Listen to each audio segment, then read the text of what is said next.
महाराज, पृथु के प्रसंग से हम लोग सीखते हैं कामनाओं की निवृत्ति। कामनाओं की पूर्ति करके आज तक कोई सुखी नहीं हुआ। मैं फिर बार बार कहूँगा, कामनाएं जितनी कम होंगी उतनी सुख शांति हमारे जीवन में आएगी। हाँ, कामनाओं का अंत कभी नहीं होता है, कामनाओं की निवृत्ति होती है। हाँ, कामनाओं की कमी होती है। जितनी अपेक्षाएं कम हो जाएंगी, जितनी चाह कम हो जाएगी, इच्छाएं कम हो जाएंगी, हमारा जीवन सुखी होने रह जाएगा। हाँ, महात्माओं का तो सूत्र ही होता है, सन्यासी का, हाँ, आगतम स्वागतम कुर्यात गच्छन्तम न निवारयेत। आवे उसका स्वागत करो और जाए उसका भी स्वागत करो। हाँ, ठीक है भाई, आवे तो भी ठीक है और जाए तो भी ठीक है। अगर तुम्हारी अपेक्षा है कि नहीं ये जाए ही नहीं, तो आपने अपने दुख का बीज बो दिया, क्योंकि कभी न कभी तो जाएगा। आया है सो जाएगा। हाँ, जो मिला है वो बिछड़ेगा, ये नियम है संसार का। तो इसलिए महाराज पृथु की कथा से सिखाया जाता है, कामनाओं की निवृत्ति जैसे जैसे होती जाएगी, हमारी सुख शांति बढ़ती जाएगी। और प्राचीन बरही के माध्यम से, पुरंजनोपाख्यान से हम लोग सीखते हैं मोक्ष पुरुषार्थ। मोक्ष पुरुषार्थ, मोक्ष माने आप कहेंगे हमको तो मोक्ष नहीं चाहिए, मुक्ति नहीं चाहिए। मोक्ष माने सभी दुख सुख से निवृत्ति, सारे झंझटों से निवृत्ति, ऐसे कह ले, सारी समस्याओं से निवृत्ति, उसका नाम मोक्ष। मोक्ष कोई सातवें आसमान की चीज़ नहीं। कोई भी परिस्थिति आवे उसका प्रभाव न पड़े, इफेक्ट न पड़े, जैसे बड़े बड़े संतों में होता है और गृहस्थों में भी होता है।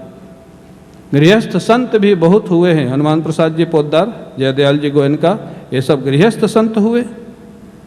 तो महाराज राधा बाबा जी के तो मैंने दर्शन ही किए हैं गीता वाटिका में। ऐसे ऐसे महापुरुष हुए हैं, वो तो संन्यास ले लिए बाद में, लेकिन सब गृहस्थ आश्रम में रह के भी तो निवृत्ति होती है।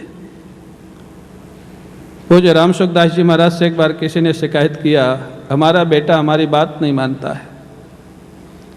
तो उन्होंने कहा, बेटे को बात मानना चाहिए, उसका कर्तव्य है, लेकिन अब ठीक है उसका कुछ प्रारब्ध है या तुम्हारा प्रारब्ध है कि पूरी बात नहीं मानता, तो तुम अपने को दुख से बचाओ। अब वो तो मानेगा नहीं माने उसकी इच्छा। बोले क्या करें? बोले बेटा तुम्हारे दुख का निमित्त कारण है, मुख्य कारण नहीं है। मुख्य कारण क्या है? बोले मुख्य कारण तुम्हारी अपेक्षा है, तुम्हारी चाह है।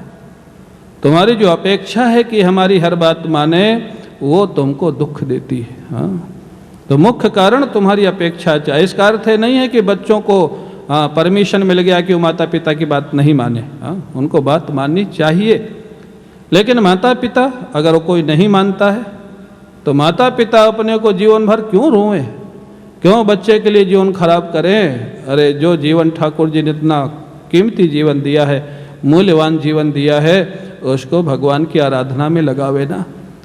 महाराज अंग का बेटा बेन, महाराज अंग बहुत बड़े धर्मात्मा और बेन बहुत बड़ा दुष्ट, और हिरण्यकश्यप बहुत बड़ा दुष्ट, और उनका बेटा प्रहलाद बहुत बड़ा भक्त।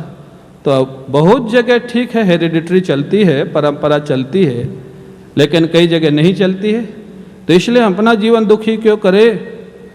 जानते हो महाराज, अंग का बेटा बेन जब बहुत दुष्ट हो गया, बहुत उसकी शिकायत आने लग गई, महाराज अंग को भगवान की कृपा से ऐसी बुद्धि आ गई, भगवान को धन्यवाद दिया।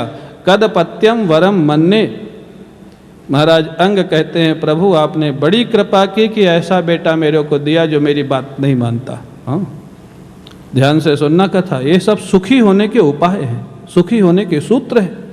कदपत्यम वरम मन्ने, प्रभु आपने बड़ी कृपा की, मेरे को ऐसा बेटा दिया जो मेरी बात नहीं मानता। बोले क्यों? अब मेरे को बेटे से कभी राग होगा ही नहीं, अपने आप वैराग्य हो जाएगा और भजन में अपने आप मेरा मन लगने लग जाएगा, साधन भजन करूँगा। हाँ, चलो कुछ ताली तो बजाए, कुछ समस्या तो होगी। हाँ और बात सही है, आप अपने मन को क्यों दुखी करते हो? हाँ, भगवान शंकर की पत्नी सती उनकी बात नहीं मानी, ब्रह्मा जी के बेटे उनकी बात नहीं माने। ये सब कथाएं हमको क्या सिखाती हैं? बात माने बड़ी खुशी की बात, नहीं माने सोच लो सृष्टि का यही नियम है, अपने जीवन को दुखी मत करो, मोक्ष का मार्ग देखो। हाँ, निष्कामता का मार्ग देखो। कामना राहित निर्विकल्प अवस्था का मार्ग देखो। इस प्रकार से धर्म अर्थ काम मोक्ष भगवान की कृपा से कैसे प्राप्त होते हैं चतुर्थ स्कंध में बताया जाता है।